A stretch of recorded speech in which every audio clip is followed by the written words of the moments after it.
Government వచ్చేది మాదే, మేమే గెలవబోతున్నామని చెప్పిన నాయకులంతా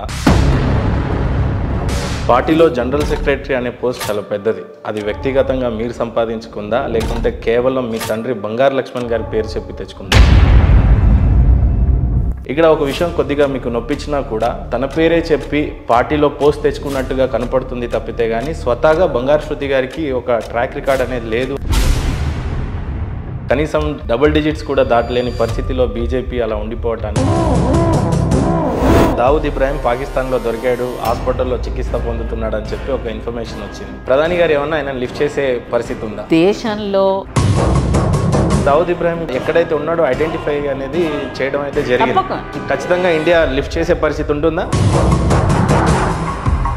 అసలు బంగారు శృతి గారు తండ్రి పేరుతోనే కొనసాగుతుంది. కంపల్సరీ అది ఉండాల్సిందే.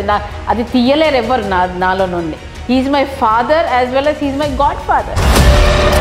You cannot remove Bangaru Lakshman from బంగారు శృతి.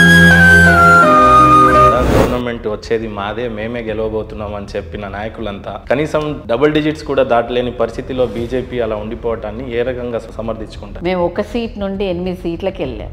మేము 28 స్థానాల్లో మేము 2వ ప్లేస్లో ఉన్నాం. 6% ఉన్నది 12%కి తీసుకొచ్చాం. అంటే శృతి గారు సూటి ప్రశ్న ఏంటనంటే మీ వ్యక్తిగత అభిప్రాయం చెప్పండి. బండి సంజయ్ గారిని తప్పించి బీజేపీ తప్పు చేసిందా అంటే? భారతీయ జనతా పార్టీ అనేది 1 నిమిషం గురించి ఆలోచించే పార్టీ కాదు, ఫ్యూచర్ గురించి ఆలోచించే పార్టీ. నాగర్ కర్నూలుకి ఎంపీగా మీ అవసరం ఎంత ఉంది ఈసారి అని అంటే మీరు ఏం చెప్తారు? నరేంద్ర మోదీ గారి ముద్ర అక్కడ పడాలి అని అంటే నేను భారతీయ జనతా పార్టీ క్యాండిడేట్ లాగా అక్కడ ఉండాలి.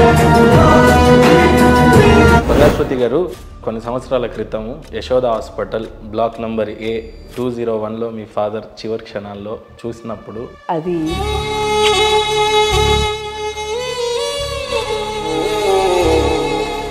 చెప్పలేనండి, ఎక్స్పెక్ట్ చేయలేదు. అంత సడన్గా ఏం జరిగింది అసలు? అంటే ఆయన మీద మోపినటువంటి ఆరోపణలన్నీ అవన్నీ ఫాల్సే, ఒక కుట్రలాగా చేశారు. అంటే అంత స్ట్రాంగ్ పర్సన్ ఎందుకు రిసీవ్ చేసుకోలేకపోయాడు? గట్టిగా ఎందుకు పోరాడడానికి నిలబడలేదు? 13 years పోరాడడం జరిగింది. అక్కడ ఉన్న సిస్టమ్తో పోరాడడం జరిగింది. ఎందుకంటే ఇలాంటి కార్యకర్తలు కానీ ఇలాంటి నాయకులు లేకపోయి ఉంటే నిజంగానే బీజేపీ ఈరోజు అంత బలంగా నిలబడేది కాదు. అన్నీ తట్టుకొని, నక్సల్స్కి తట్టుకొని, వేరే పార్టీ దౌర్జన్యాలకి తట్టుకొని కూడా జెండాని మాత్రం ఎక్కడ కూడా వదలకుండా పనిచేసిన కేవలం ఒకటే పార్టీ ఏది అని అంటే భారతీయ జనతా పార్టీ. బీజేపీ వాళ్ళు వెళ్ళి ఎమ్మెల్యే క్యాండిడేట్స్ ప్రమాణ స్వీకారం చేయని పరిస్థితి, చేరిని అవమానించినట్టు కదా? కాదండి. ఏ రకంగా అంటారు? ఏ మతానికి ఏ వర్గానికి అగేన్స్ట్ కాదు భారతీయ. అలాంటప్పుడు ప్రమాణ స్వీకారానికి బీజేపీ నేతలు ఎందుకు? అయితే మొన్న హరీష్ రావు గారు బహిరంగంగా ఏం చెప్పాడంటే మీ గవర్నమెంట్ జస్ట్ 1 to 2 years నడుస్తుంది, ఆ తర్వాత మళ్ళీ మా ప్రభుత్వమే వస్తుంది అని. అంటే చేతిలో బీజేపీ ఉంది అనే ఒక ధైర్యమా? వాళ్ళు కొనడం తప్ప ఇంకేం చేయలేరు.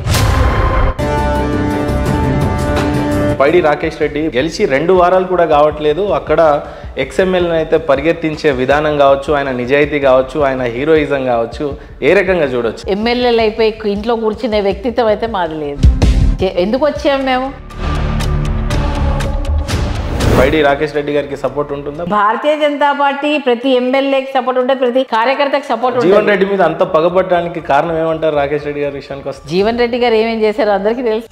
ఆయన లారీతో చంపించిన వ్యక్తులు కూడా మాకు తెలుసు. Narendra Modi, dynamic person. Atal Bihari Vajpayee, soft and kind hearted. Etela Rajender, but a knowledgeable person. Bandi Sanjay, aggressive and a very nice person. Kishan Reddy, reacts to it, Dharmapuri Arvind, but has got a very cool mind. Raja Singh, strong person to do the thing what he likes. Yogi Adityanath, extraordinary. Amit Shah, very excellent. KCR, strategically good but in a negative way. Chandrababu Naidu, administrative, Jaganmohan Reddy, just because of his father. Rajasekhar Reddy, excellent person to the ground level. బంగారు Laxman, thinks about the future as well as the present person. బంగారు శృతి, follows the ideology and sticks to the present generation. Telangana, a future for Bharatiya Janata Party.